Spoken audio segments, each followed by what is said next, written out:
Hello, mysterious person behind the screen, back again with another Doctor Who audio commentary. I'm once again joined by Isaac. With a runic, fellow viewers. And this time we're doing Mindwarp, or I guess if you want to be really pedantic, The Trial of a Time Lord, parts 5, 6, 7 and 8. If you want to be really pedantic. I await the comments that say, shouldn't you be doing the whole of Trial of a Time Lord? Yeah. It is technically one story. Yeah, next week we'll do the whole Key to Time season, because I guess that's technically a 26-parter. Let's just watch all 14 episodes in a row and upload like a 3-4 hour video.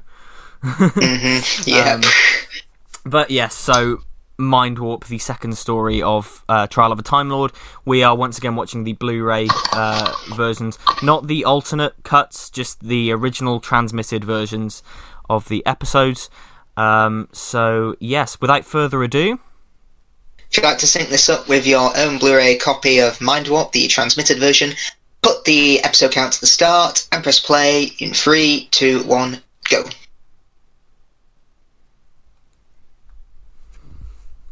Spangles in the title sequence. I love these titles. Everyone thinks they're so ugly and garish, but nah, they're so bright and colourful. It's what Doctor Who should be. It's saying, let's go on an adventure. Yeah, they're really colourful, yeah, and it's, I trying to recreate the time tunnel effect from Tom's era a little bit.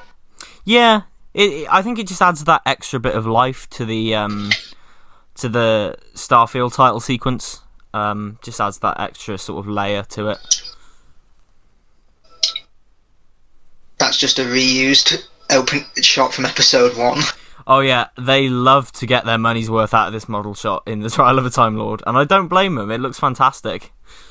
Now this story I was lucky enough to see last September at the BFI screening when Season 23 was coming out on Blu-ray, and it was a really good experience watching this with other Doctor Who fans. Oh, and nice. Interestingly enough, they did show the alternate versions of all the episodes.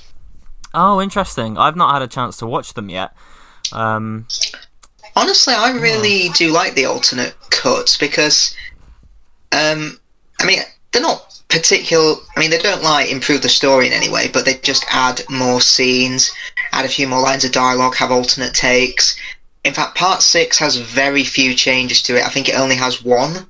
And I think it's the scene where when Yrcanos goes out the laboratory, instead of the whistle, he does something else in the alternate version. And that's about it. Yeah, and it's 2 seconds shorter than the original version, so it's not the extended cut. Well, yeah, I was going to ask if they were just sort of basic extended versions, or if there were completely different, portions of the stories. Yeah, I for one am glad that they did do that for the shorter seasons, because if you look at season 26, we've got 3 different versions of both Battlefield and The Curse of Fenric. The work print version, is that what it's called, of Ghostlight? And I only found it a shame that they didn't do an extended cut of Survival. Yeah, Survival's the only one on that box set that doesn't have an alternate cut, which is interesting. But yeah. Yeah, it's nice that they're doing it. But also, if you've seen the deleted scenes of, I think, each story, it's pretty much them put back in, really. Yeah.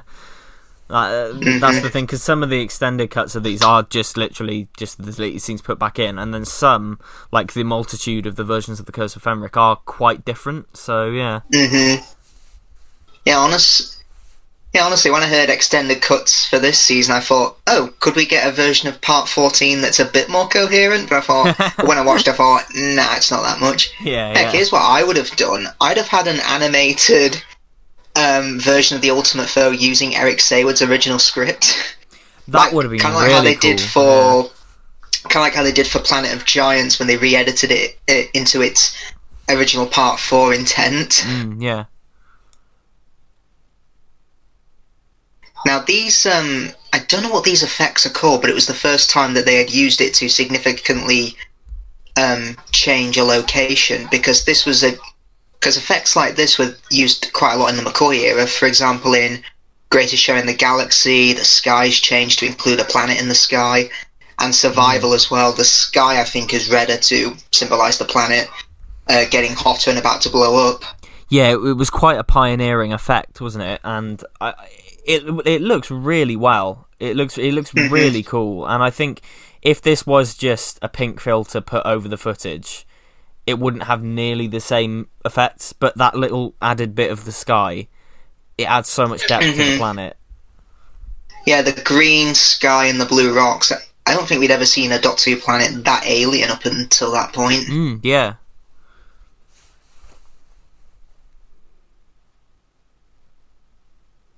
Now, interestingly enough, the Valiard calls the Inquisitor Sagacity. I wonder if that's her name. Sagacity? You sycophant! Yeah, it's interesting. It's one of those things about the Trial of a Time Lord that I really like, and it just adds that little extra dimension to sort of Time Lord society. Yeah. And the fact that these people clearly know each other and have had experiences with each other adds quite a lot of depth, I think. And also, this season was the first time that they had used videotape to shoot on location, which I suppose it makes the cut from location to studio less jarring, but I always liked it when they shot on film because it just looked really atmospheric. Yeah, it is a shame that they stopped shooting on film for the location stuff, because because I think Curse of Fenric was shot entirely on location. I imagine if all that was on film, we'd have got something like Spearhead from Space. Yeah, it's a shame because it does sort of look distinctly cheaper than it used to, and it'd be like if nowadays anything that was on location was shot in standard definition. Yeah, true. It's odd. But I must admit, despite not being true HD, I think the restoration on the videotape stuff is fantastic. Yeah, that's the thing. Like these collection Blu-rays are the best these stories are ever gonna look. That I can't imagine them looking any better than this. But this is, I think, the closest we'll get to seeing how the master tapes look. Definitely, yeah. And I know there's this dawn of AI upscaling, where which is interesting, and in a good 10 years we might see standard definition content be properly converted to high definition by AI upscaling. I think we're quite a few years off that yet, because I think a lot of people try and do that now, and it sort of has that uncanny valley look to it. But I think eventually. The Rock. Yeah. Now he was at the Mindwarp screening, the guy inside the Rock costume. Oh, really? Yeah. For years I assumed it was one of those big buff bodyguards that you see carrying Syl, donning a costume, but it was just a tiny little guy who was like, the screening was like, hello.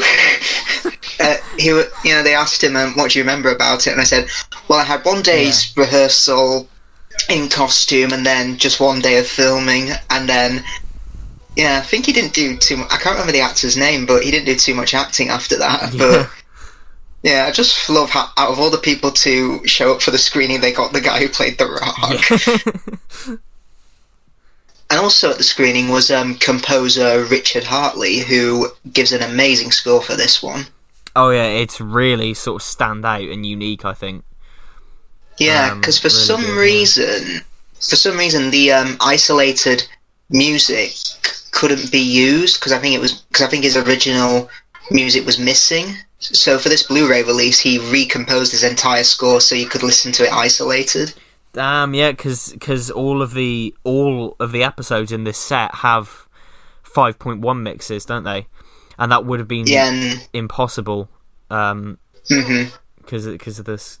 That's mad that he recomposed his entire thing. That is insane. Yeah, something he did 30 years ago. He came back. Yeah, he was there with Mark Ayres at the BFI screening. Richard Hartley. It was really cool to see. It's Trevor Laird. Yes. Modern Doctor Who viewers will know him as Martha's dad. Yeah, that's... I forget That he's is in cool. this. Yeah, I always forget he's in it.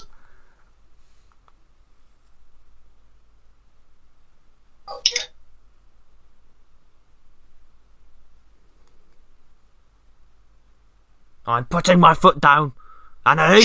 I'm putting my foot down. Yeah, already in season 23, their relationship is a lot more warmer. Oh, it's so much better to Yeah. watch than it is in 22.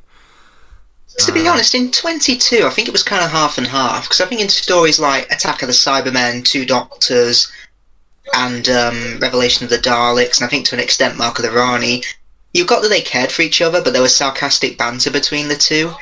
But in stories like Vengeance on Varos and especially Time Lash, you just get the impression that they hate each other. Yeah, it was really uneven, and I guess that was part of the arc that they were planning for the Sixth Doctor that never happened. But yeah, I don't know. I mean, Colin Baker said, my theory was that the writers looked at our first story, The Twin Dilemma, where we bicker a lot, and thought, oh, that's their relationship. Yeah, and not really considering the fact that it would evolve. Yeah. Honestly, if they copied the relationship that I think was established in Attack of the Cybermen, where obviously a bit of time, 9 months has passed between the transmitted stories, and we can assume a bit more has passed between the Doctor and Perry, and it's mellowed out a bit, but they're still quite spiky with each other. But it's really fun to watch, I think, with their sarcastic banter with each other, but you still tell that they care for each other. I think so too, and it sucks that this is her last proper story. It sucks that this is it for them, because the way it was evolving, I would have loved to have seen more. Definitely, yeah. But then that's par for the course of the Sixth Doctor's entire era. Yeah. I know Colin, when he was told that your services are no longer required as the Doctor, he did ask, can I have the whole of the next season and go at the end of that? And they were like, we'll think about it. 30 years later, they have yet to tell him yes or no. Yeah, that's such a... But I think the TV stories speak for themselves. He was treated so badly. It's terrible the way he was treated. But what I love about Colin is that, he doesn't look back, his time on Doctor as being a failure or a terrible waste of his life. He's still so enthusiastic about it, and he'll always turn up for a convention and always meet fans. He's just so proud that he's even part of it. I He's at every single convention ever. Yeah, it's good on him. I bet if he was the Doctor for the TV movie in 1996, he still would have been so proud of it, that he was in it for just the story. Yeah. I mean, that's really good makeup for the Lucosa there. It is, yeah, and it's pretty grim. It really is, and that's the thing with this. I suppose this story is probably the closest we get to the Sixth Doctor on Halloween, because it has kind of a Frankenstein element to it. Yeah, experiments sure, yeah. and mind control, things like that.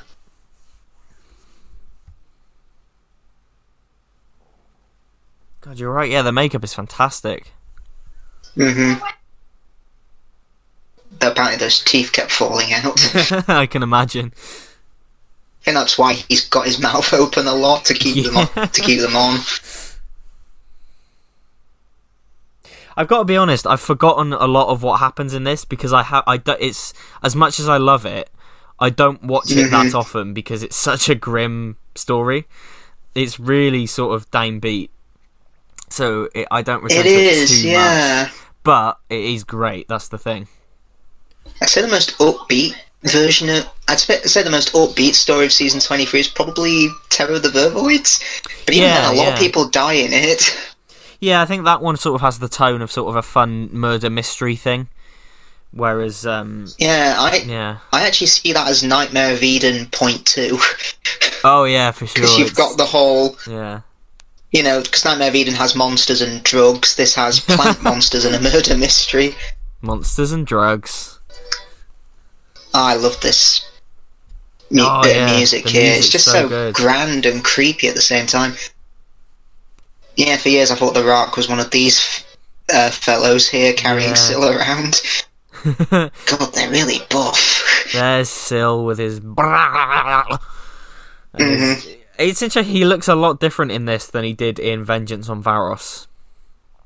Yeah, he was brown in Varos, and now he's a really bright lime green. Yeah, he was brown, and he had a bigger head. His head was a lot sort of bigger, and he sort of had a crown to him. Whereas in this one, his head's a lot smaller.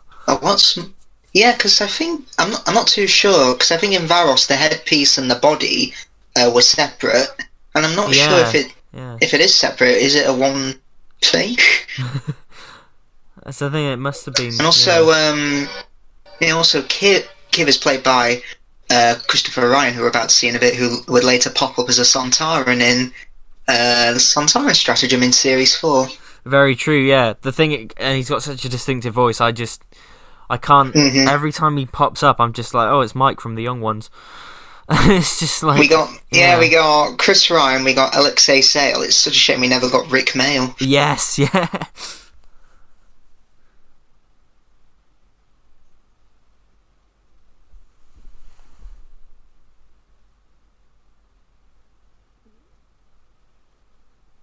You know, when I first saw Trial, actually no, I hadn't seen the War Games at that point, but after I saw the War Games, and, you know, it kind of dampened my experience of Trial a bit, because I thought, well, the whole Doctor being on trial, it's been done before a bit. But I think here they're going a lot more into depth about whether the Doctor is actually doing good for the universe, because, as we see in this story and Terror of the Vervoids, he does get his companion into danger. Yeah, and that's the thing, it does try to address that. I mean, I don't think it was the smartest move for the show to put a massive trial story arc when the show was literally on trial at the time. That was not the smartest move. But yeah. I mean, as of recording this video, Series 13 has been announced for 8 more episodes next year. I hope they don't go the trial. At the end of the time as children, the Doctor was imprisoned. I hope that doesn't mean we're going to a trial. Can we get an 8-episode prison drama featuring the Doctor?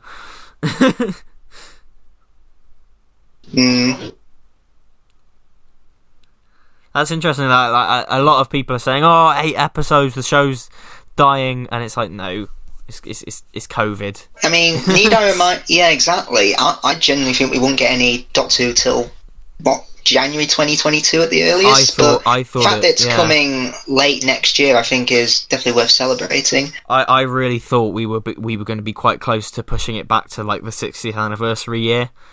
I really thought we were going to ride that line, because it was just, yeah. I mean, some people are never happy, even though they've said, "I've stopped watching the show now." I mean, that's the thing. I sort of these days, I'm just happy to just sort of be getting Doctor Who. I've got to be honest, as much as I'm enjoying this new era, it's not like I don't have the enthusiasm for the new stuff that I perhaps used to. I just sort of like, oh yeah, that's cool. I'll watch it. I'll of course watch it when it's on. It's cool. I'm just like, yeah, it's cool that we're getting more Doctor Who. I'm not really passionate about where it's going anymore. I'm just happy to be along for the ride. Yeah, I think it's because, you know, we've grown up. It's not going to have the same magic when you were 10 or 11 years old watching it for the first time and being glued to the seat. Exactly, yeah. I'm probably never going to get the same magic and enthusiasm that I had when I first watched something like Series 4 when I was about 10, because, you know, I started to actually understand Doctor Who plots a lot more, because in Series 2 and 3 I'd just watch them and be like, yay, flashy things. And Series 4 came along, it was like, oh, this story's really good. Yeah, well, that was the thing, isn't it? Because I got into it during Series 3, and then Series 4 was the first one that I watched like go out live. I only watched sort of half of Series 3 go out live, just because that was when I was first getting into it. But every time someone says, "Oh, bring back RTD and let's get the RTD era back," and I'm like, even if he came back, it's not going to be the same when you watched it as a child. It's completely divorced from the context that it was made under. And as much as I love it, and as much as that I have so much nostalgia for it, and as much as I love it so much, if it was brought back now, it would not. It just wouldn't feel the same as it was then. Because for better or worse, also, that era is so 2000s. Exactly, yeah. Plus also, there's so many people who say 8 episodes a year? Excuse me, Russell T Davies ran 3 shows and gave us 13 episodes of Doctor Who a year. Why can't we have that? And you just answered your own question there. Yeah. I mean, not only are we in a global pandemic, but running 3 shows at a time is going to kill someone, even in the best of circumstances. Well, you may be the greatest writer in the world, but running 3 shows is going to be hell for you. Well, that's the thing. I think Russell has spoken before as well how it was just such a stressful time because managing those 3, and in fairness, on Torchwood he did have Chibnall to help him, but and Sarah Jane, it was Phil. I think it was Phil Ford who was one of the main writers. Phil Ford, yeah. But he has spoken before how it was just such a massive undertaking, and to try and keep them all like in line with each other and continuity and stuff. I've said before, I don't think we'll ever get that again, and that's fine. That's absolutely fine.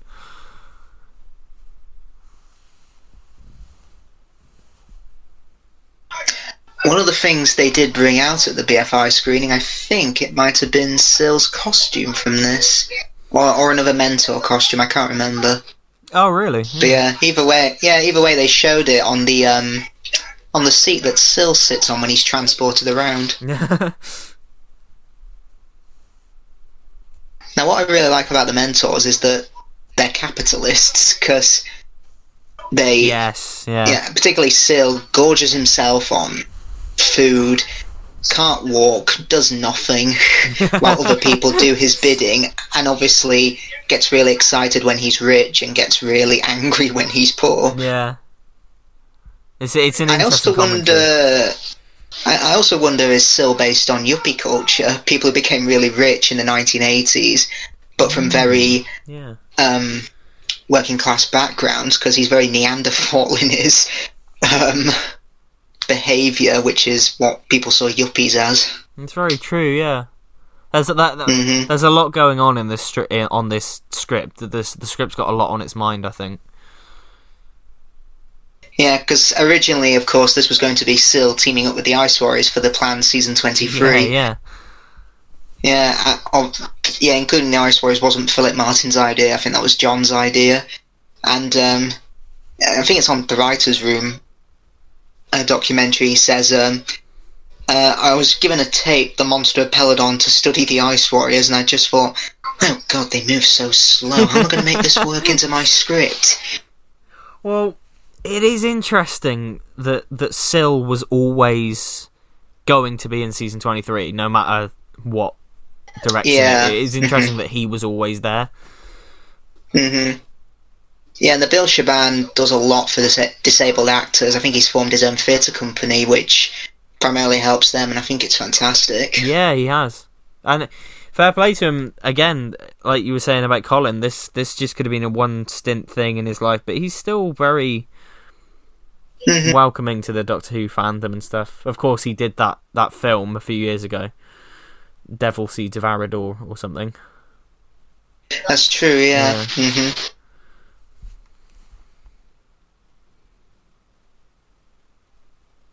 And I noticed for this season, the Doctor did get a new waistcoat, because season 22 he wore a brown one. Here it's red-white with, if you look closely, the buttons are in the shape of teddy bears. Yeah, which is so cool. It's a really cool little detail. And to be fair, he does look different this season, like noticeably so. His hair is a lot longer and blonder. He does look different. It's kind of similar to the 12th Doctor, because in Series 8, during his hard phase, his hair's very short, but when he's loosened up a lot by Series 10, it's a lot bushier, which I think is quite cool. Oh, yeah, it grows and grows and grows, doesn't it? Like Twice Upon a Time, it's just massive. Yeah. Funny enough, seeing the Seventh Doctor be in the Six's costume in Time of the Rani, I think, that actually suits him. If he wore that for season 24, because he's quite clownish in that, it does suit him. And maybe by season 26, put on the dark jacket that he has. It does suit him. You're right. Yeah. What do you think of Dominic Glynn's theme? Because up until the Series 7B theme, it was the shortest-lived Doctor Who theme. Yeah, I quite like it. It's not one of my favourites, but I think it fits this season really well. I think it fits 6 really well, because they do use it again for his Big Finish stories. Yes, yeah. I mean, yeah, it's not one of my favourites, but it is... I do like it, yeah. It's got a very spooky vibe to it. Yeah, very much so, yeah. It sounds really alien. I think JNT also wanted to change the titles for this season to just try and say Doctor Who's back and brand new, but the budget wouldn't accommodate it. Yeah. Heck, BBC management for this season did want a new actor to play the Doctor. Yeah, it just seems like the BBC were against Colin Baker from day one. Yeah, which is odd because... I mean, from JNT's recollection, he said, when I suggested actors like Peter Davison and Colin Baker, BBC management were like, yeah, fine, that's great. But when he came to casting Sylvester, they were like, are you sure about this? Which is why Sylvester had to do a test screening. Yeah, that's it. Alongside other actors, that just to show that he could do it. Well, that's it. It's so weird that during the 80s, the BBC never seemed to care about the show, but then occasionally... they'd go, no, you can't do this. Or, yes, you have to do this. It's so weird because they never seem to care at any other point, but they would occasionally just come in with these weird demands. I don't get it. Yeah, because it's weird because 3 years prior to this, they were going mad for Doctor Who. Cause, yeah. I mean, obviously, 1983, I wasn't there, but just looking at all the news coverages, appearances on Breakfast, Blue Peter, Five Faces season, you just couldn't escape Doctor Who. Yeah, it was everywhere. The countdown to November was certainly on everyone's mind. Well, yeah, the 20th anniversary year especially, it was so massive, and then just suddenly it just sort of seemed to go down and down and down for the BBC and their interest in it. Now we should talk about Brian Blessed. I'm Brian Blessed. Now, of course, he's been in Star Wars as well, because he was the voice of Boss Nass in The Phantom Menace. He was, yeah. We sa no care about the Nabusa. Sometimes I think about him in the recording booth going, and it's fantastic. But yeah, he's fair dues to him. He goes for it in this. I mean, he basically just plays Brian Blessed. But, but it's fun. Yeah, I think he would have been perfect as the pirate captain in The Pirate Planet. Yeah, he would have been, yeah. Mr. February! Exactly. But yeah, I don't think anyone else could have played Yukanos, because it's such a...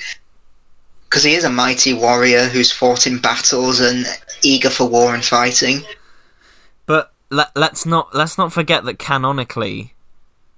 Nicola Bryant is shagging Brian Blessed in the universe of the show. Oh no! In the universe of Doctor Who. I mean, I don't count that. I just say that Perry died. Yeah. And also, I mean, there is the novelisation explanation, which has them going to Earth, him being a manager and she being his wrestler. His manager wrestler. Yeah, if they referenced that in the Sarah Jane Adventures Death of the Doctor, I thought, Russell, you genius. Because in that story they reference Time Lash, don't they? Yes, they reference that. That's very... That Joe went to Carfell because... that's... story. Because there's a painting of John Pertwee there. It might be the only story where the continuity references just piss me off, because...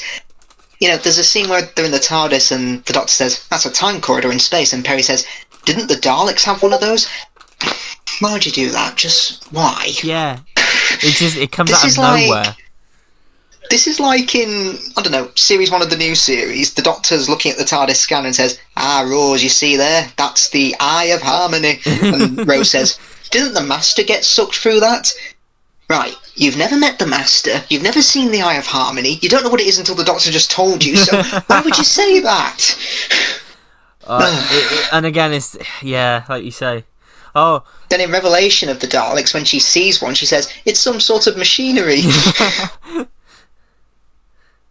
Well, it's interesting because, like you say that, it'd be like if in Dalek, when the Doctor sees the Cyberman head, if Rose goes, "Oh, that's the Cybermen, first appeared in the 10th planet, then went on to appear in the moon base, the tomb of the Cybermen, the invasion, the wheel in space." It's like, just like, reel off all these Cyberman facts. It just comes across as a big sort of, a massive wink to the audience, and not a charming one. Just like a, "Hey, you remember?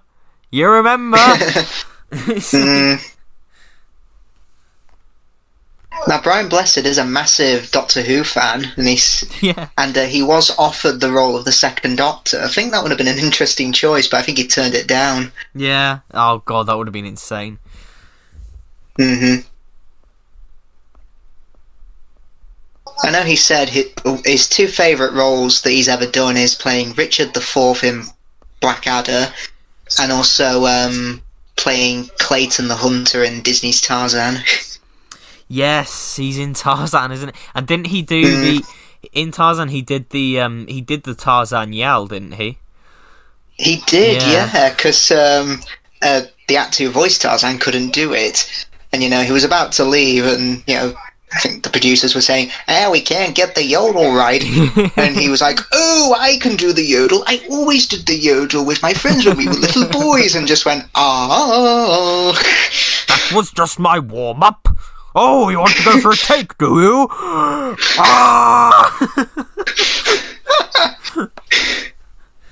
every time, like my little cousins or something have Peppa Pig on, he's in Peppa Pig, and I'm just like, oh my god. Wait, is he? Yeah, he voices. What does he voice in Peppa Pig? Either way, he just shouts his lines. It's just Brian Blessed's shouting voice coming out of an animal. Well, I know when Guillermo del Toro was attached to direct The Hobbit, he had Brian Blessed in mind for playing Thorin Oakenshield, and that would have been amazing. Oh, it would have been.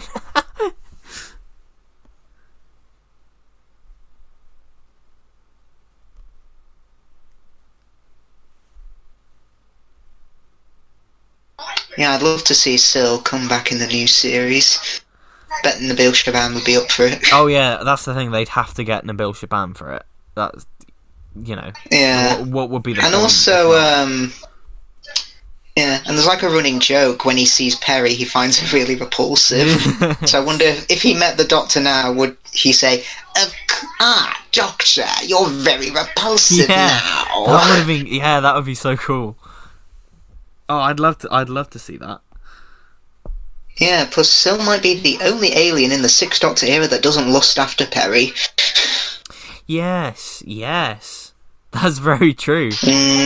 Again, that's such the Cybermen clearly didn't, because they get her out of her shorts and put her in a jumpsuit. Tell us it's cold, she must have warmer clothing. Just love how caring they are for her.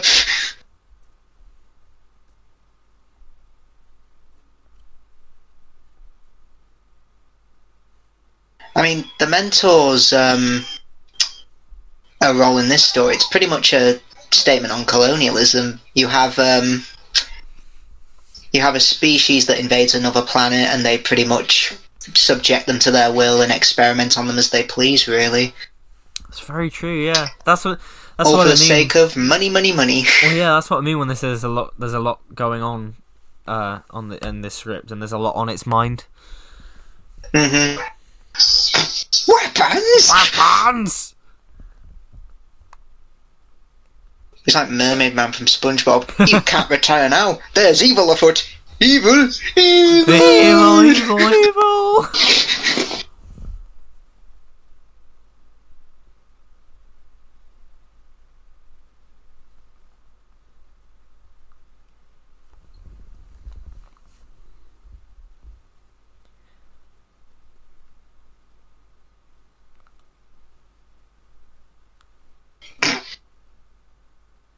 Yeah, I remember watching this at the BFI screening. There were so many fans laughing. Not because like the production was cheap or tacky or anything. It's because of the dialogue and how over the top some of the acting is. Yeah, well, yeah, I do love that in the Sixth Doctor just spends this part just being a complete nuisance to everything. Yeah, he's just constantly messing things up. And also the line in part 8 where Syl says, "I wish you could have found a more attractive one." That got a huge laugh when I first saw, when everyone watched it. I'm not surprised. Yeah.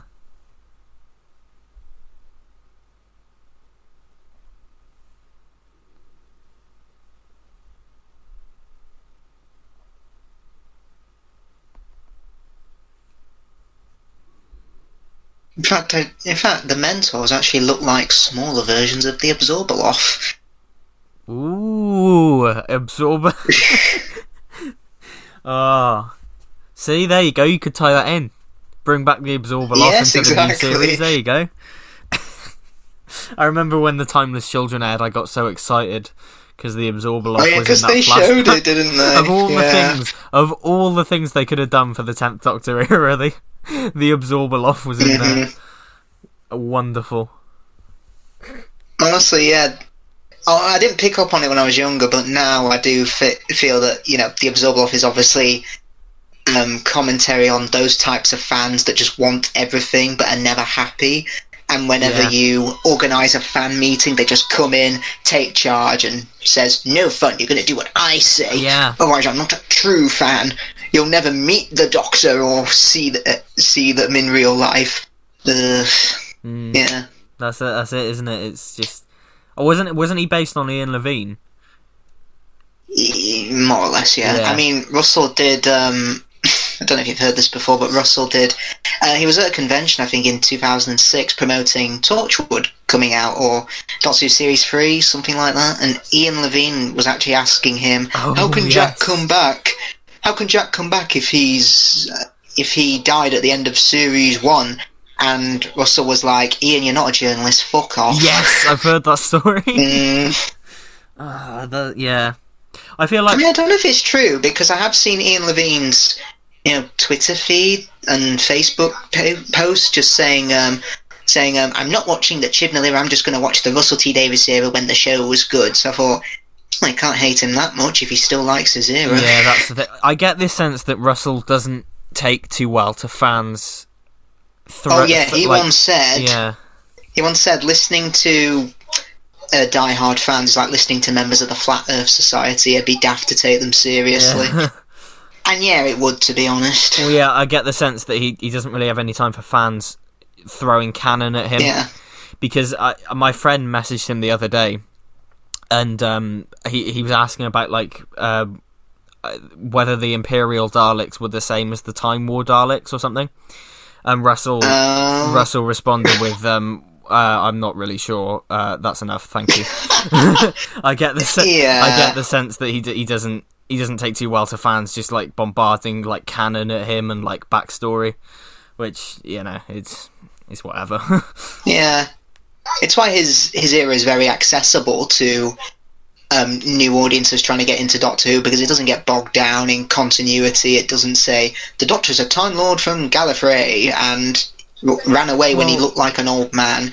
Yeah, you don't need that, because it's just going to confuse potential new audience members. Well, yeah, exactly, and that's the thing, really. I from his position, I can totally see that if I wrote something for a franchise and then all of the feedback for that was just, well, how does this fit into book A of this series of novels, and then that audit, like, I would be quite sort of miffed about it. Mm-hmm. Because I mean, it's like listening to fans today saying that Timeless Children breaks Doctor Who canon. It's like taking them seriously. Yeah, exactly. But then again, Disney took The Last Jedi, quote-unquote, critics seriously. Yeah. But I think Chibnall's better than Disney, to be honest. Well, I hope so. I'd like to think so, because the problem with The Rise of Skywalker and everything, and like, fair enough, a lot of people did love it, but the problem with that was it was bending over... Damage control. Well, yeah, it was bending over backwards to please everyone, and it killed it. It absolutely killed it. And I'm a vocal defender of The Force Awakens and The Last Jedi. I love those films. Yeah. But then you get to Rise of Skywalker, and it watching that, I was just saddened because I really wanted to say, yeah, it's a great conclusion to a great trilogy, and in the end, it just wasn't. Just wasn't. Yeah, it's such a shame. It's such a shame. Because for the most part, I really love that sequel trilogy, but it just messes up at the last hurdle. And that's the thing, because one of my issues with Series 12 was that it felt like it was bending over backwards to try and include a load of old stuff after fans complained about the lack of it in Series 11. It wasn't... Yeah, I can see that. Yeah. I mean, I thought the balance was actually pretty good in Series 12. We got a perfect mix of both old and new. Oh, yeah. And some of the... I think some of the new stuff was actually quite... It was an improvement over Series 12, like the Skiff. I thought they were pretty memorable. And Zellin, is that his name in Can You Hear Me? Zellin, yeah, that was it, yeah. I mean, yeah, I say that about Series 12. It's definitely not as bad as like Rise of Skywalker for doing that. But it's, I don't know, it's there. I don't think it's too much of an issue. I am interested in seeing where Series 13 does go from here. Because I feel like we have I honestly gone from think one extreme to the other, so I'm wondering where Series 13 will go. Well, I kind of see it as a beginning, middle, and end, because you've got Series 11, which can be seen as a new beginning, new Doctor, new showrunner, new era. You've got the middle, which Series 12, which raises questions, answers a few, gives us something a little bit more from the past, and Series 13, which will hopefully answer more of those questions. Fingers crossed. Well, that's it. It's where Series 13 can go is massive now. Like there's so much potential. And obviously, and I think for 8 episodes, we could be in for. They could do something like Children of Earth or Miracle Day, where it's a serialized story arc. Yeah. Where you make every episode count. You can't miss an episode, and there'd be no such thing as a filler episode. Maybe have Chibnall and the writers plan the season out and have, Pete McTighe write this part of the arc, Vinay Patel write 2 episodes, Joy Wilkinson write this, etc. Well, exactly, yeah. If we weren't in the Timeless Children stuff, if we weren't like kind of still steeped in that and wrapping up from the end of Series 12, I'd love a standalone story arc, like you say, like Children of Earth. I guess we'll see how the festive special wraps it up, because the festive special might wrap most things up from Series 12. It might completely. It could, yeah. Or that it might just be a stepping stone to the next series. We don't really know right now, but yeah. Yeah. I mean, very rarely Christmas specials are, because yeah. I mean, sometimes with Russell's specials, you'd get like it's a stepping stone to the next series. For example, in The Runaway Bride, you get a Mr. Saxon reference, and the next Doctor, you get references to the Doctor about to regenerate. But particularly for Moffat's Christmas specials, they were very much standalone. Put your feet up on Christmas Day and just enjoy some Doctor Who for an hour. The difference between those two, I think, the Moffat era specials were more. They meant more for the characters in the long run, but the actual story of the show was fairly unaffected. Whereas Russell's was kind of the opposite. Russell's was a stepping stone to the next step of the story.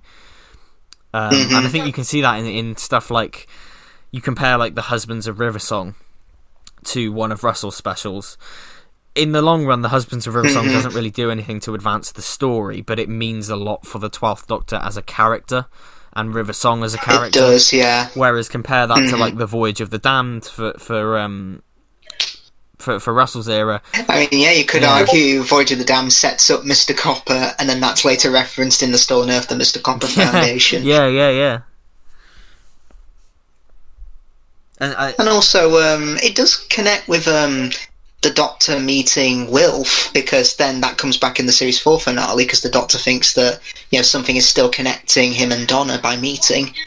Yeah, it does, and that was literally just meant to be one quick cameo from Bernard Cribbins, wasn't it? But when the actor who played Donna's dad passed away, Howard Atfield, yes, you can still see his scenes on the series 4 box set. Yes, yeah.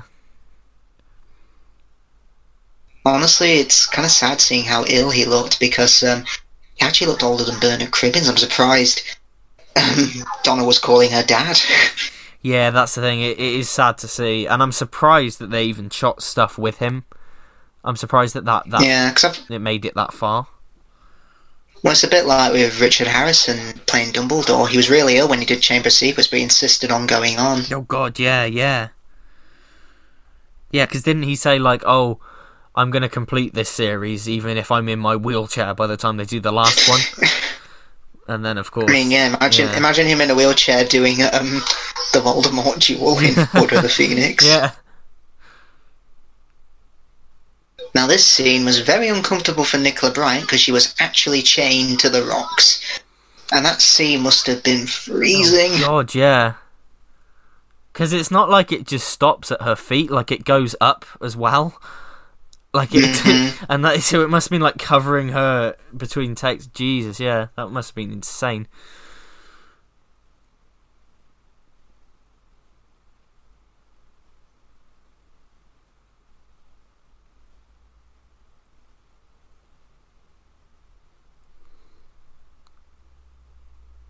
And Colin Baker does a great job at this sort of evil Doctor that we see in this. He does a great job with it, I think. Definitely.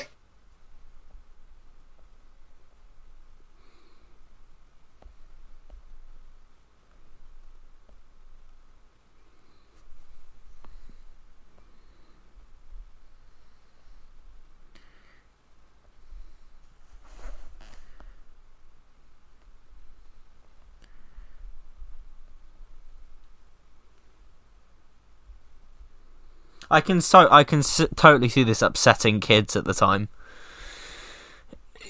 Yeah, because it kind of goes back to the whole twin dilemma thing of the Doctor being horrible to Perry. I think here it's a bit more excusable because, you know, he's under the influence, but Colin wasn't actually sure how to play it, because there was 3 possibilities according to him.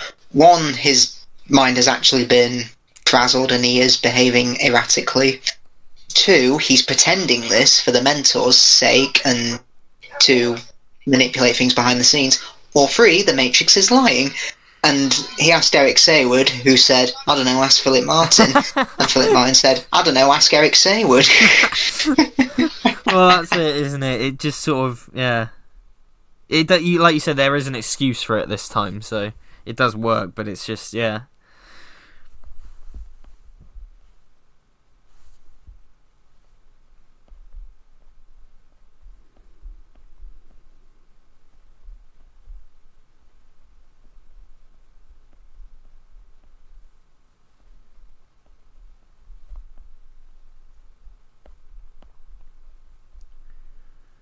Now, there's a cliffhanger coming up. I'm really not a fan of it, because, no, Doctor, you're going to die. But we know he won't die, because literally the scene before, we saw him in the trial scene, which takes place in his future. Yeah. Ugh. Yeah, it doesn't quite work. If you restructured that, it might, but, yeah.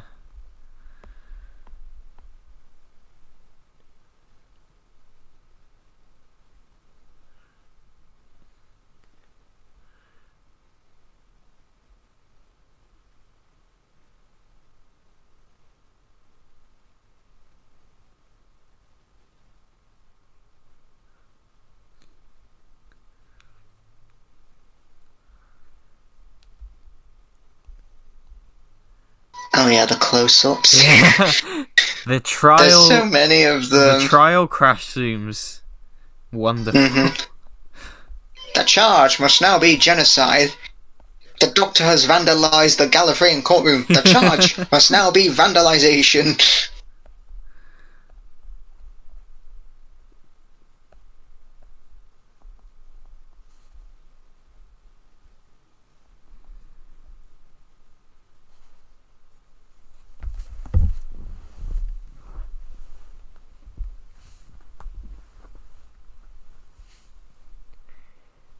I really like the middle 8 of the Glyn theme is probably my favourite part of it.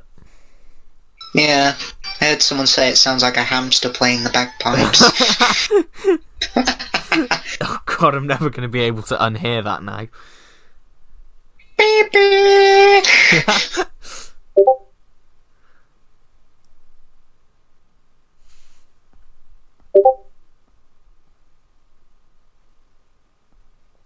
Yeah, I've got to say, from a production standpoint, I love how the caves are really darkly shot, because if they had bright lights, the entire atmosphere would have been ruined. Oh yeah, if this story had been lit wrongly, so much of it wouldn't have worked. It would definitely. have been really, like, the atmosphere is crucial to it. Definitely, yeah. It does rank up. It does rank up the horror vibe of this story because, yeah, it's just really dark. Yeah, for Probably sure.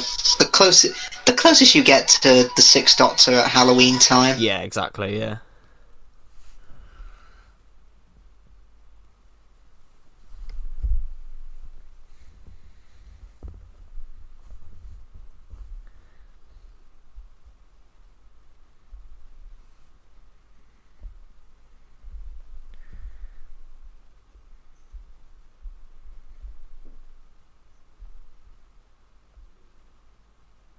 Yeah, Thomas Branch as the Lucosa is really, really good. Yes, he really is. Yeah. Heck, if Lord of the Rings was made then, he could have played Gollum, because he kind of looks like him. That's true. That's very true. Yeah.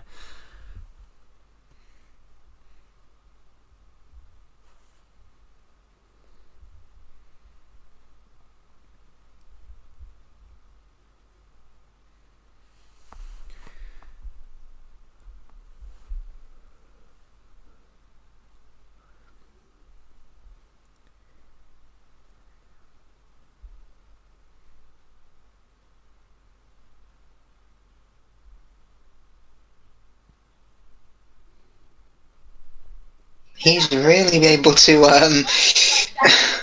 hold her up like that, isn't he? Say, yeah.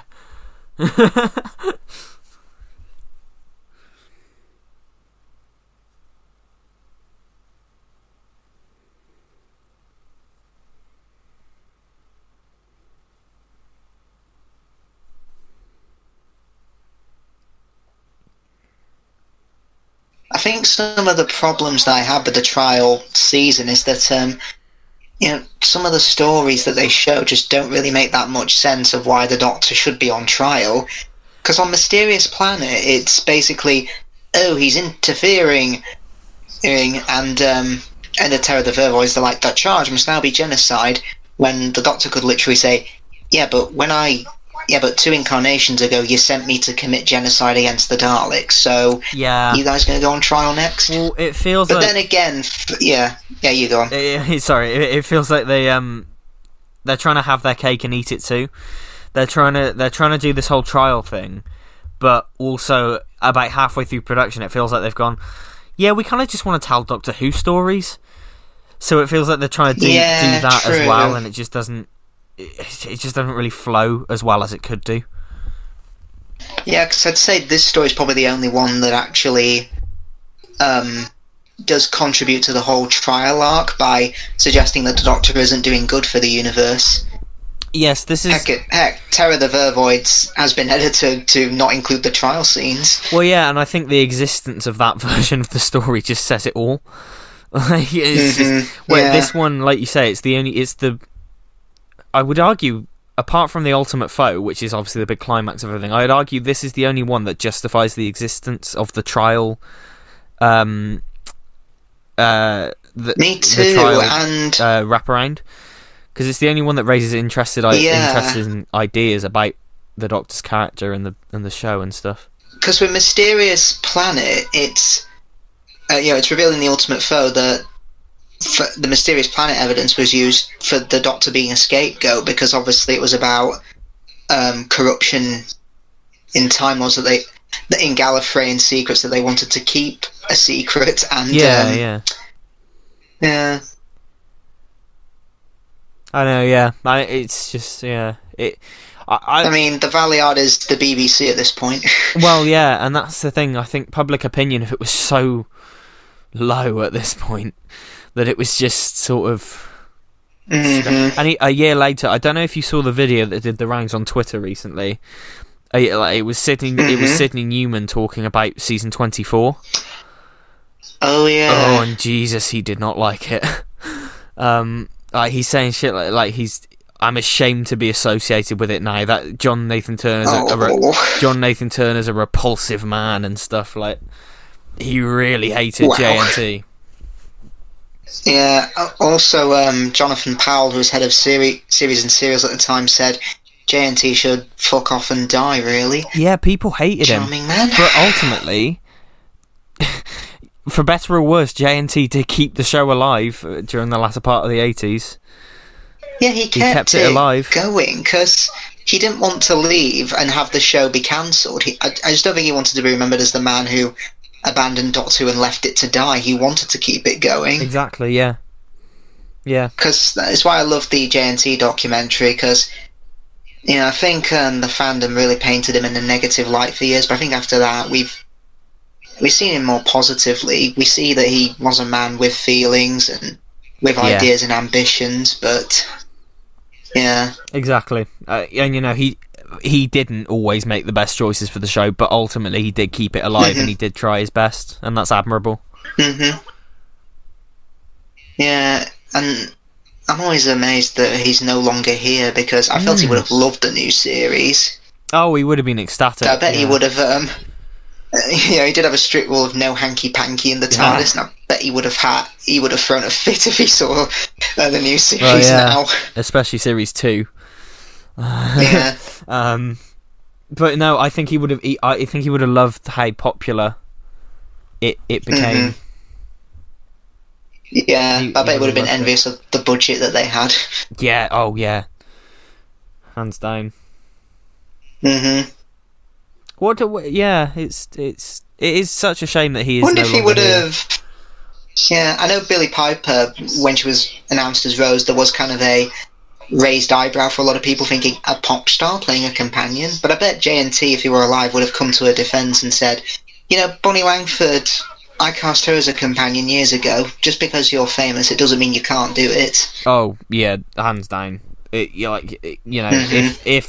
JNT could have cast a massive pop star at the time, he would have. Yeah. Yeah, because so many people kind of say, the stunt casting and the star casting is what led to its downfall. But if you look at the RTD era, they had really big names at the time. Yes, yeah, exactly. Exactly. In fact, and like Billie Piper's now a massive...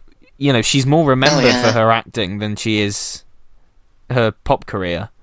Like, as most people just know her for her acting now, because she's gone on to do lots of other shows since Doctor Who.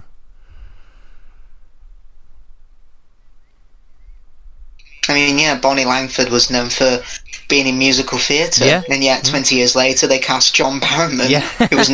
He was still known for being in musical theatre. Oh, John Barrowman definitely feels like a JNT casting choice. Absolutely. Yeah, if he was around at the time, JNT would definitely have cast him. Absolutely, yeah. He probably would have done a lot more to him, but that's a conversation for another day. Knowing JNT and knowing John Barrowman. If JNT being gay, I'm surprised he didn't invent a gay companion. Well, yeah, I think it adds to... There was a lot of stigma, wasn't it, in the 80s, and especially in the BBC as well. It was, yeah. Probably,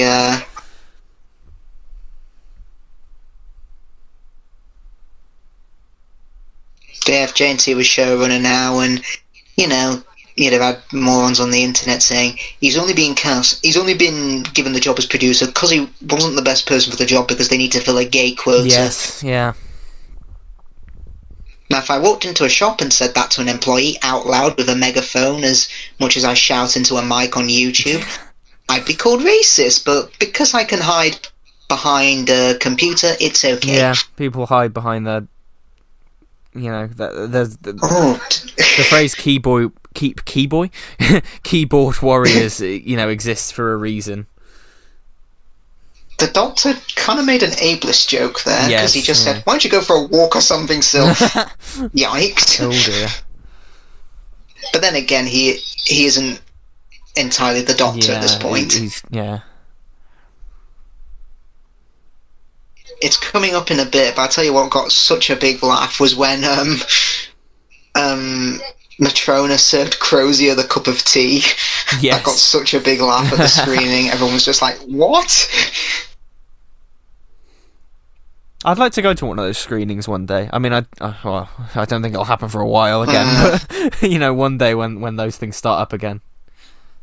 Yeah, I hope it does. Yeah, definitely go, because the problem is, you know, a few days before tickets are released to the public, members of the BFI can buy them, and sometimes they're sold out. Yeah. Particularly if the story's very popular. For example, I wanted to buy tickets to the Curse of Fenric screening, but by the time they were given released to members, they're all sold out.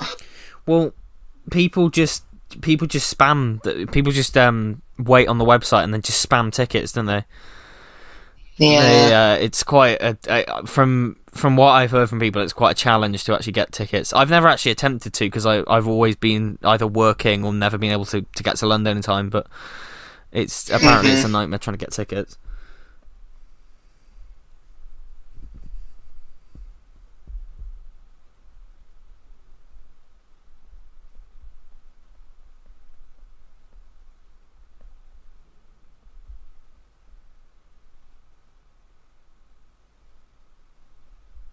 Now they're about to meet the Alphan Resistance here, and I remember someone saying, "These are the most poorly acted rebels ever seen in Doctor Who," and I said, "Have you seen the Space Museum?" And they replied with, "Yes, I have." And your pointers. Yeah, I'd say these rebels are pathetic. Yeah, they are. Then. I mean, it's only because of the Doctor's interference that they actually get anything done. Yeah, they're not great. They aren't. Yeah. You do kind of feel sorry for Christopher Ryan, because he had to be in 2 suits. Yeah. Oof. Yeah. Must have been hard. It must have been boiling under the studio lights as well. And I know JNT tried to make Syl's snack marsh minnows into a real sweet, but it never came about. Apparently, Nabil Shaban said they tasted awful because they were peaches dyed green. Yuck.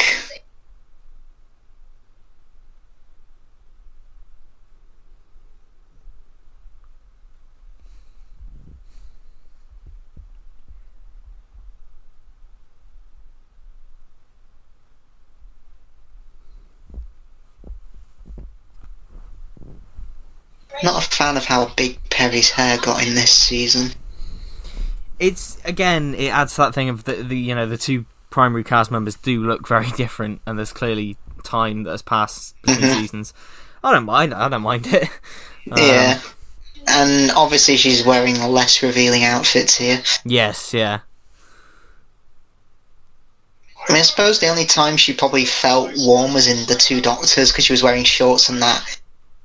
I don't even know what that shirt thing was. It's something. I've got a figure of it, and it's something. She said it made her feel like fried chicken. Oh, here's the cup of tea bit. I love it. That is cup of tea. Oh, perfect. And I love how when he's going into cardiac arrest, he just says, "Cardiac arrest," something like that. Here it is. There it is. Reacting to the drugs. Reacting to the drugs. Yeah. It's a wonderful little, bit of black comedy. Yeah. And it adds a lot to his character, yeah. They have tea on Force Beta. It's like in Lord of the Rings: The Two Towers. The Uruk-hai cut an orc's head off and they say, "Looks like meat's back on the menu, boys." How do you know what a menu is? Are there restaurants in Mordor? Yeah. Why can't we have some meat? Get back, scum! We ain't had nothing but maggoty bread for 3 stinking days. That's what I get for shopping at Netto.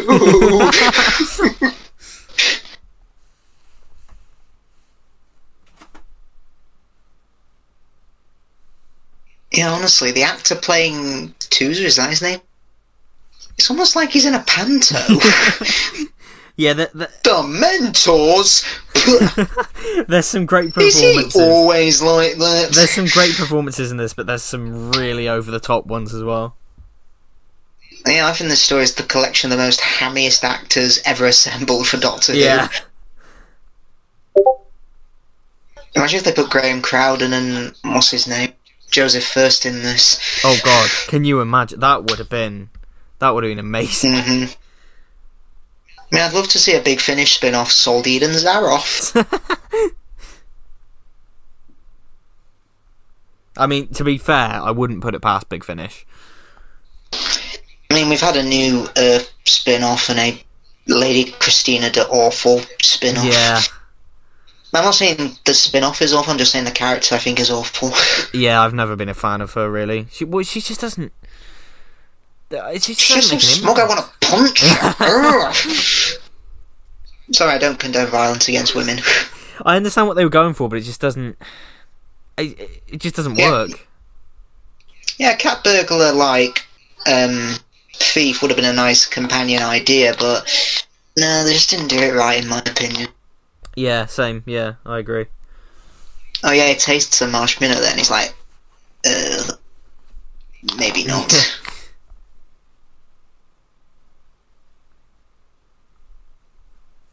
Honestly, they kind of look like wine gums. Yeah, that's the thing, they bear resemblance.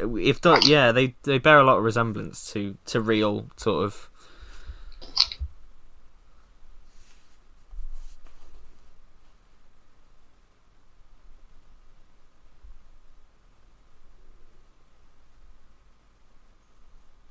Now, the viewing figures for this season did drop from an average of 7 million to an average of about 4 million. Do you think that's because of the hiatus? Because it looked like promotional material at the time. You know, Doctor Who was still being pretty well promoted because there were appearances on Blue Peter, The News, Wogan. Yeah. I think it. So yeah, from a publicity, do you think it was the gap? I think it was a combination of a lot of things. I think it was partly the gap, partly. I think Doctor in Distress probably harmed a lot of the public's perception of Doctor Who. I think people rightly or wrongly didn't take to Colin's Doctor in the first season, not realising that there was meant to be an arc set up there. I think the fact that this entire season was so interconnected and kind of confusing for just someone going, "Oh, Doctor Who's on." I just think it was all kind I remember seeing a mixture of things. I remember seeing Open Air in 1987. You had 2 big Doctor Who fans, one of them being Ian Levine, saying, for the past 8 or 9 years there's been a decline in quality. Ignore the fact that I've been actively part of the production team. Yes, yeah.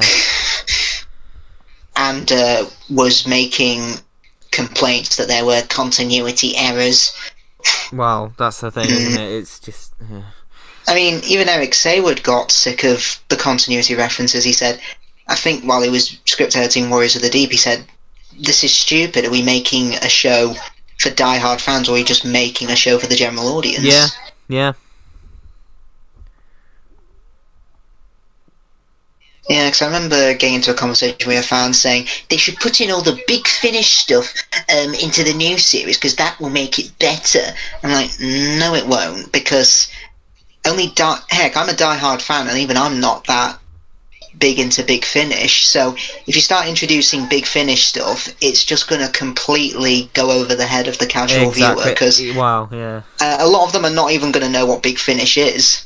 Having... Because I spoke to quite a lot of people at uni who are just casual Doctor Who fans. You know, they watch the new series when it goes out. I mentioned something like Big Finish, and they go, "What?" Yeah, exactly. I think that I think there is a way to do it, like, but like not. Don't explicitly call attention to it. Even like, I don't know.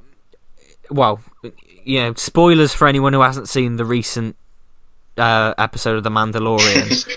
I won't go into it in depth, but there are characters in the new Mandalorian from the animated series, from the Clone Wars and things. Yeah. But when you watch it, they don't go, this is this character from this.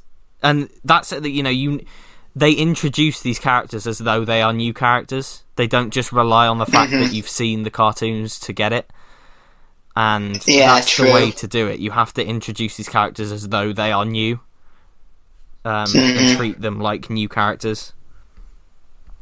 Otherwise, like you said, it'll just completely take out any Doctor Who fans who don't listen to the audios. It'll just completely take them out.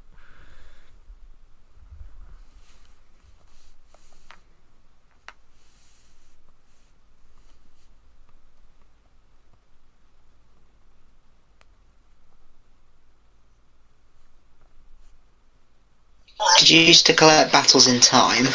Yes, I did, yeah. Yeah, I really liked it when they got to the Ultimate Monsters set and started doing classic monsters, but it's like a shame they never did Doctors and Companions. Yeah, it's interesting. I mean, that line obviously got turned into Monster Invasion, and I still have my full set of Monster Invasion cards, and that was kind of a mixture of everything. Honestly, some of those cards... Yeah. Why do I need a cameraman card from The Sound of Drums, who I didn't even know existed until I picked up this card?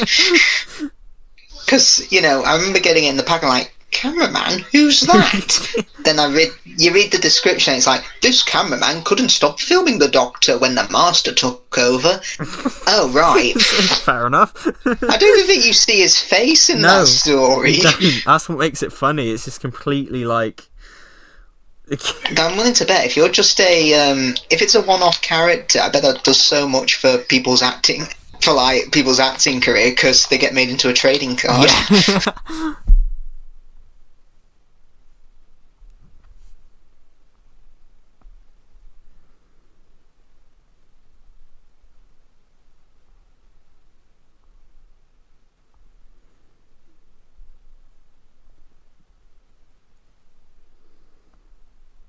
Yeah, what I do like about the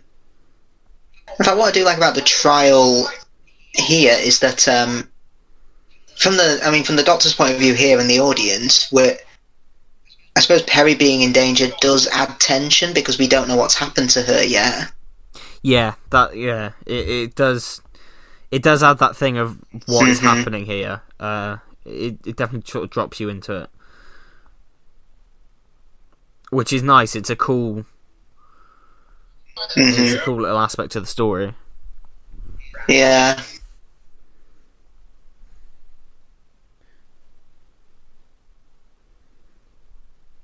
In fact, maybe I shouldn't mention it because it's got He Who Must Not Be Named in it, but a fix with Sontarans, you could actually fit that. Yeah, that. Yep. You could actually fit that arc, that mini episode into after he leaves the trial in part 14. Oh, yeah. But before he meets Mel, because is there an audio adventure or a novelization where the Doctor from this trial takes Mel back to her timeline? Yeah, there's where she meets her Doctor. That's it. Any gap that's in the TV show Big Finish have filled. Like any passage. Yeah, because even the trivia track, I think, on the DVD complained about it in part 14. From the Doctor's point of view, he hasn't even met Mel yet, so this creates a big problem in the timeline. And Big Finish are like, challenge accepted. Yeah. So I've not listened to the, what's it called? Is it called The Last Adventure with the Sixth Doctor on Big Finish? Yes, I have listened to that. It's very good. And it's sort of, yeah. The thing about Big Finish, whenever I find one that I've actually listened to, it's like I've struck gold. Whenever people talk about one I've actually listened to. because there's so much of it. I just get really exhausted with it. Yeah, because a lot of the stuff I've listened to is basically from the first 100 releases, because it's so cheap. I've just sort of listened to any random ones, really, and I think, I don't know. I have a lot of respect for Big Finish, but I'm definitely not a big fan. Yeah. But The Last Adventure was good. It was definitely a good send-off of the Sixth Doctor, and the regeneration scene was great. 4 stories? It's 4 stories, yeah. So that would have been the season 24 that Colin asked for. Essentially, that's what it was, yeah. Going at the end of that. And honestly, I don't blame him for not coming back for one story, because in the eyes of the public and potential employers, he was still the Doctor. Yes. So if anyone wanted to ask him for work, he'd technically be unemployable because he'd still have commitments as the Doctor. Yeah, exactly, yeah. So it doesn't make sense to commit to something for 4 weeks when he could just do it for a whole year, both in front of and behind the cameras.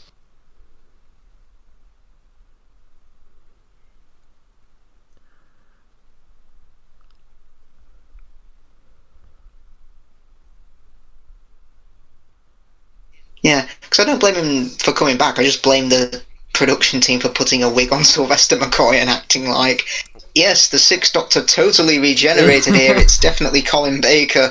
Well, that's even though you've got a 6-foot actor being replaced by a 5'3" actor who's very slim. Yeah, it just doesn't work. And I mean, the thing about The Last Adventure is it kind of explains that. It kind of does explain why McCoy's face is kind of seeping through. Well, okay. Kind of, not really. But you hear McCoy's voice. It's kind of beckoning him to regenerate. What caused his regeneration? I can't remember off the top of my head. It's something to do with the final story. I've only listened to it once, but it's a lot more satisfactory than what we get in the show. Yeah. Yeah, because the show implies he fell off his exercise bike and banged his head. I'll just look up now, actually, what did. Yeah, because I've even heard he hit his head on the TARDIS console or something like that.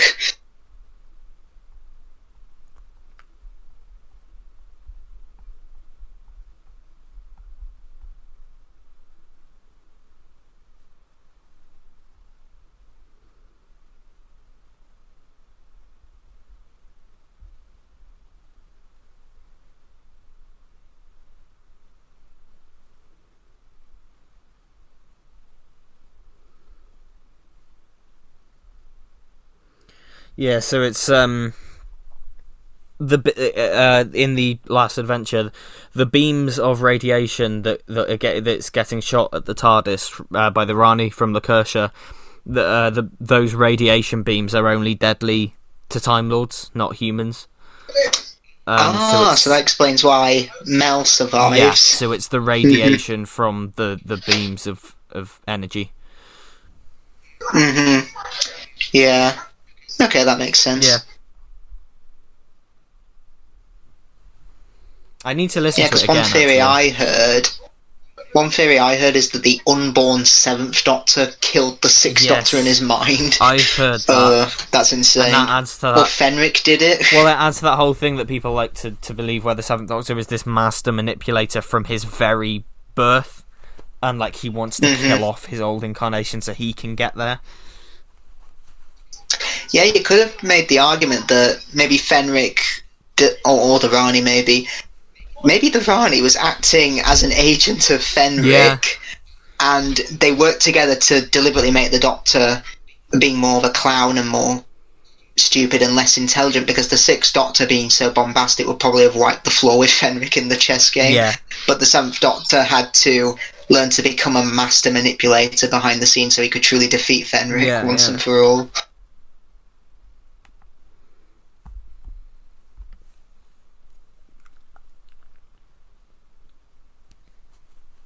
I do like this scene because we get more development for Peri. She says she's feeling homesick. A companion feeling homesick? That's never happened before.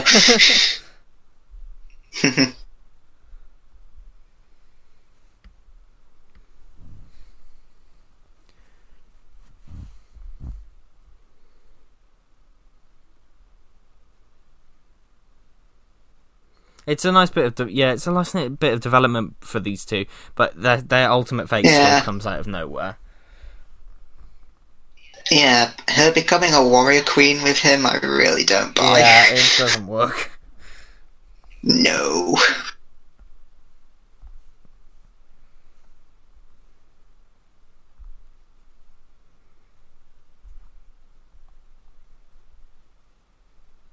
Just realised he's got eyeliner on. Yeah, he's rocking that eye makeup. He's he's getting with it.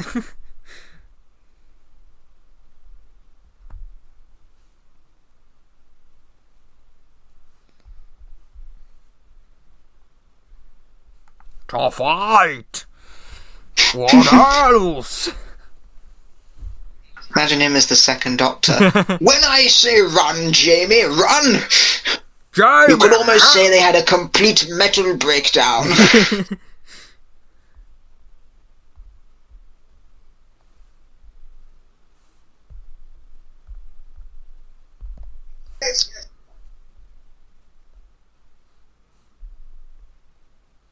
We get female, silly, hopeless. Yeah, here it is. Yeah. The Sixth Doctor's reaction, not my Doctor reactions to a female Doctor. Hopeless. The Sixth Doctor is an NMD. I just find it ironic with some audience members. They can take different alien cultures living together in peace and harmony, but when they see, ethnic people on TV, they throw a hissy fit. Oh, yeah. Amazing double standards some people have.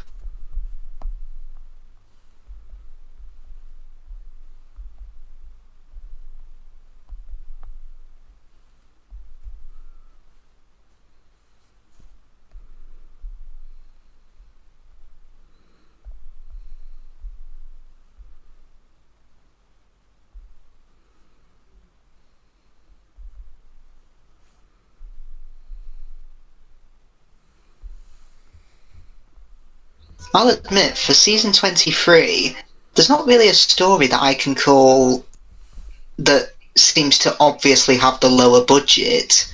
Yeah, that's true. One where it's painfully obvious the money has run out. Compare that to season 22, it's obvious Time Lash got the short straw. But here, I suppose you could say Terror of the Vervoids, but then again you've got the Vervoid costumes, which are really, really good. And it holds up, yeah. Yeah, or maybe the Ultimate Foe, where there's not many new cast members or characters come back. Yeah. I'd have loved to have seen Sabalom Glitz travel with the Sixth Doctor. I think that would have been so cool. Oh, yeah, that's a really cool supporting character that should have been used more. It's such a shame. That would have been really awesome, yeah. Isn't it implied that Glitz slept with Ace or something? Yeah, there's some shit with that. I don't want to think about that. Apparently Glitz originally wasn't going to be in Dragonfire, because I think Ian Briggs wrote a completely new pirate character, and I think something tells me JNT thought of it, said, hey, we actually wrote a pirate character for last season, why don't we just bring him back? Yeah.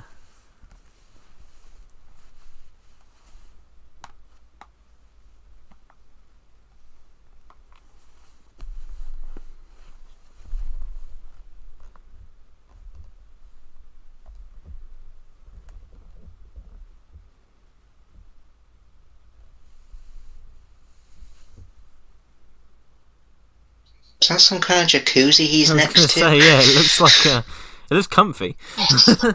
Yeah. I love how he hates loud noises, that particular mentor. Yeah.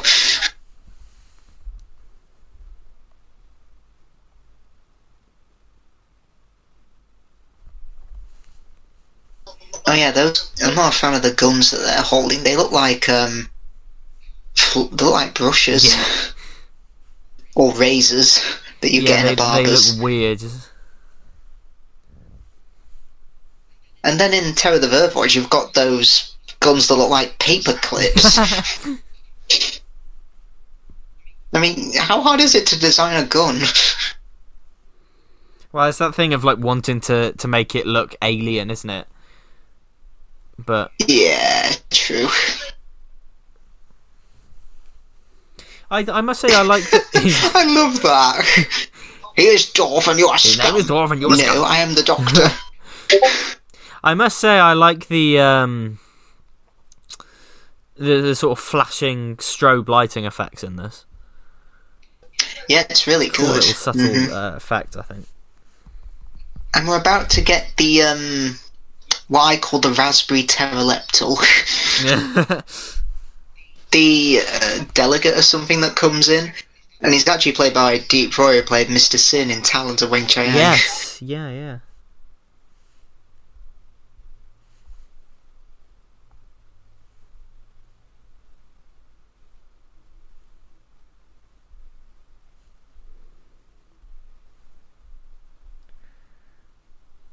Yeah, there he is.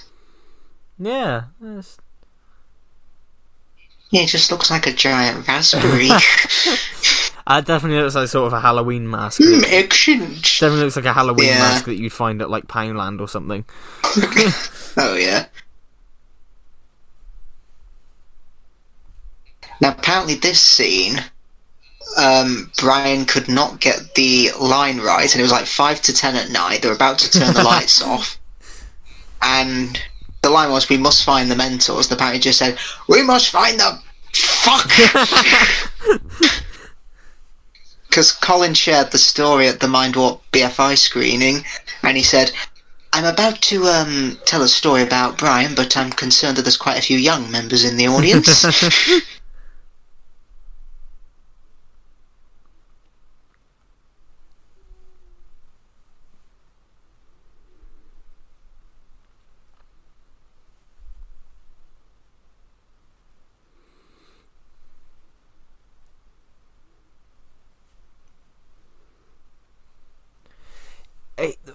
We're getting to the point where obviously she gets her head shaved and gets the mind. She gets the body transference. I can understand why it upset so many kids at the time, because it is properly. Yeah. Nicola goes for it. It's a properly sort of disturbing scene. Yeah. It's really good. I mean, to make more parallels between the 6th and the 12th Doctor, both of his first companions have 2 different endings. You've got Perry supposedly dying, but then it turns out, oh no, she had a happy ending. And then Clara supposedly dying, and then, oh no, she had a happy ending. Yeah. Oh god.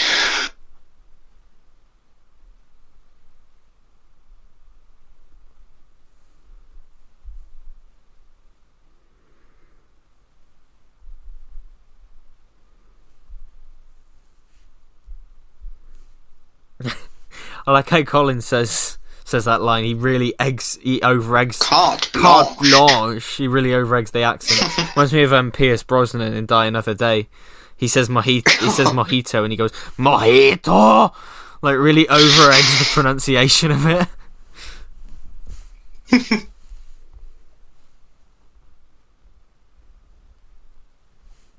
Man, thank you for not shouting.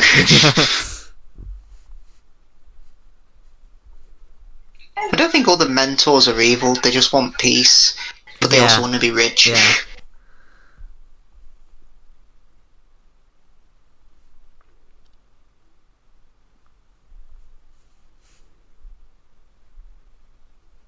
Now, apparently Patrick Rycart, who played Crozier, he had no idea what was going on.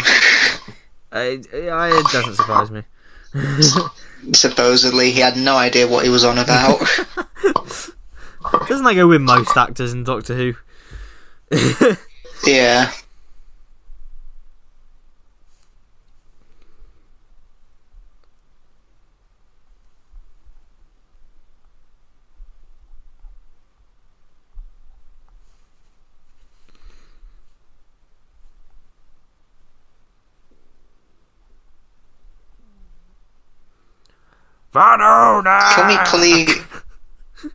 Can we please have a Mindwarp action figure set? Have Please. Perry in her costume, King Yakarnos, Syl, and maybe Kiv in his orange body. That'd be so It cool. would be cool, yeah. Well, they did make a still figure for Vengeance on Varos, which was nice to have. Yeah, I need to get it. It's yeah. Mm-hmm.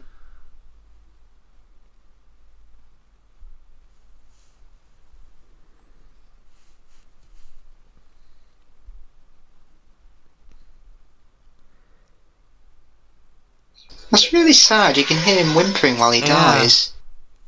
Again, this story is grim. And interestingly enough, he stopped whimpering after a while, but if you watch the studio footage, he actually keeps whimpering until the Doctor goes through this door, so maybe they cut it down to just make it less grim. Bloody hell.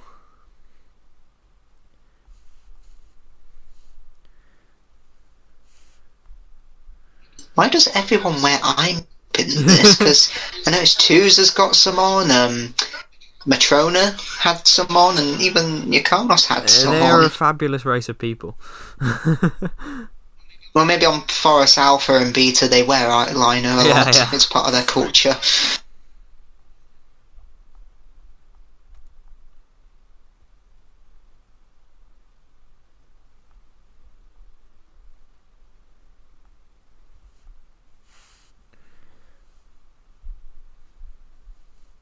And what's interesting coming up is that before Yakanos and Tuza attack the laboratory, there is a scene in the alternate cut where Tuza says, "Don't you think there should have been someone behind us? I feel someone's missing." And obviously they're referring to the Doctor, because so yeah, you start to think, oh, so when the Doctor's taken out of time, everyone forgets he was here. Yeah. Oh god, that's interesting concept, actually. Maybe that's why they cut it, not to confuse viewers. Because the one thing about this is you can definitely see the seams on the bald cap. You can definitely see the seams of it.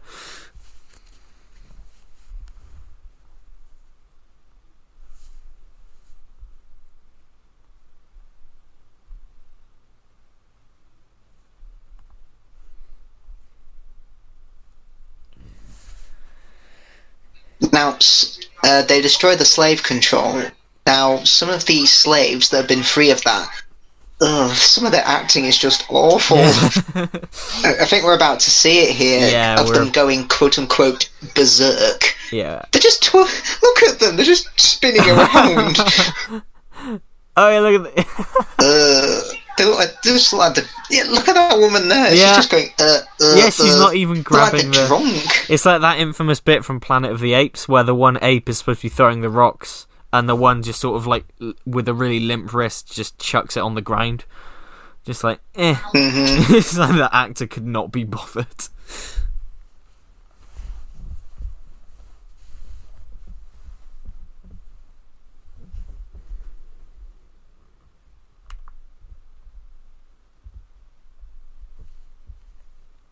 I love how haunting that is. It's great, and especially the backwards walk into it is brilliant.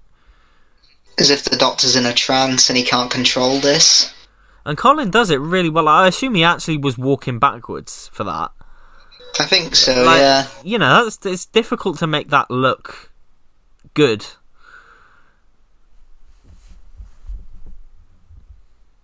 There's that model shot again.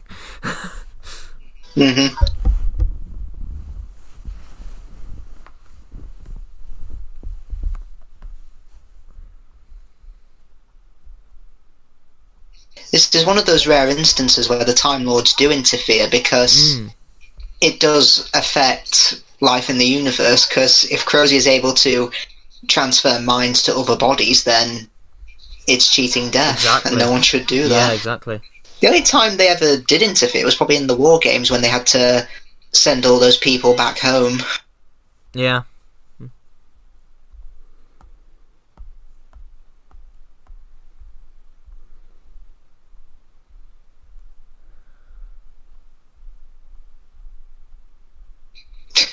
Are we still calling her repulsive?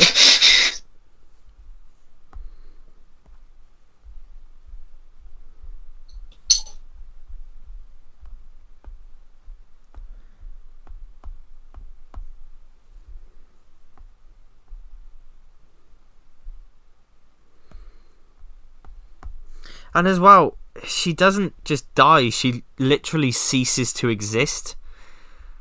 Like, yeah, that's such a grim ending. Everything, like, that's her body, but everything she was is gone. Yeah, it's this scene here. Tusa says to Yakanos, "Don't you feel like there should have been someone behind us?" And I think Yakanos just says, "No, it is the god." I can't remember his name. "It is the god. He is with us. Come on, let's go."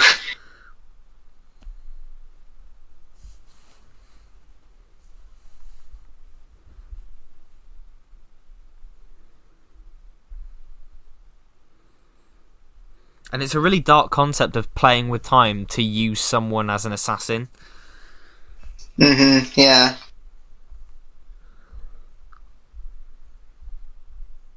We see how corrupt the Time Lords are. Yeah. Because I've heard Colin Baker say quite a few things about this. He says, one of the things I griped with about the new series is that the Doctor was very much missing home and missing Gallifrey, but in my time I was put on trial by them and we saw how corrupt they were. And yeah, he's got a point, because when you see the new series without seeing the classic series, you think, oh, Gallifrey, it must have been such a wonderful place. Then you watch the classic series and it turns out the Time Lords were evil bastards. Yeah, exactly, yeah. Rose-tinted glasses. Also, she speaks with an English accent. Yeah, to really drive home that point of this isn't Perry anymore. It must die. It already has. Yeah, well, yeah. if you look closely, you can see it's still breathing. Yeah.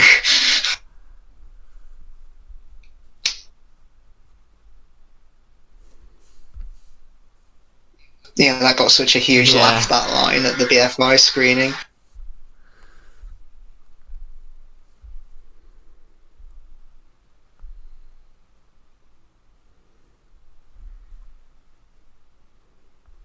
So if this never happened, you do have to wonder what happened to what did happen to Syl? Did Yakanos in the timeline where he did marry her, did he succeed in killing him and Crozier and Kiv? That's the thing, no one knows. It's sort of, yeah. It's an interesting thing to think about. Yeah. Maybe the Doctor should ask Syl if he ever comes back in the new series. Yeah.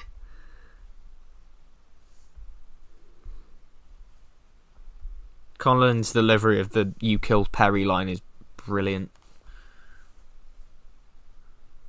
Oh. Brilliant. And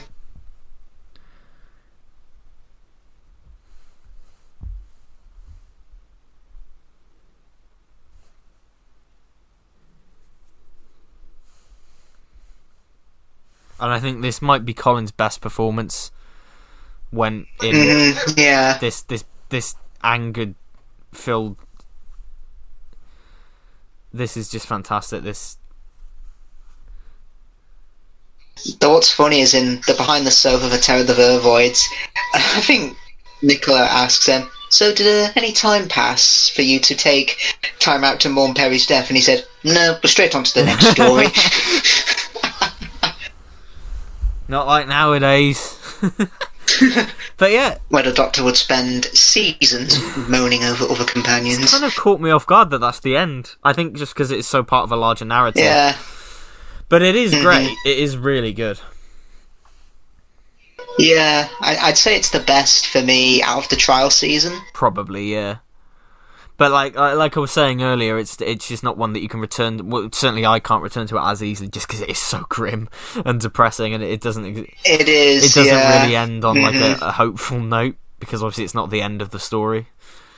And they were told to tone down the grim and violent tone, and here we are. But yeah, no, it is impressive, and like we said, it's a great production as well. Like the lighting, the effects, it's a really good production. I think that really helps. So yes, if that's it. I hope you all enjoyed the commentary. Next week we will be back with Curse of Fenric, I believe. Yes, we will. We will play the contest again. We'll play the contest again. So yeah, do stick around for that next time. As always, go and subscribe to Isaac's channel. I will put the link in the description. And yes, I hope you enjoyed. We'll see you in the next one. Bye-bye. Bye-bye.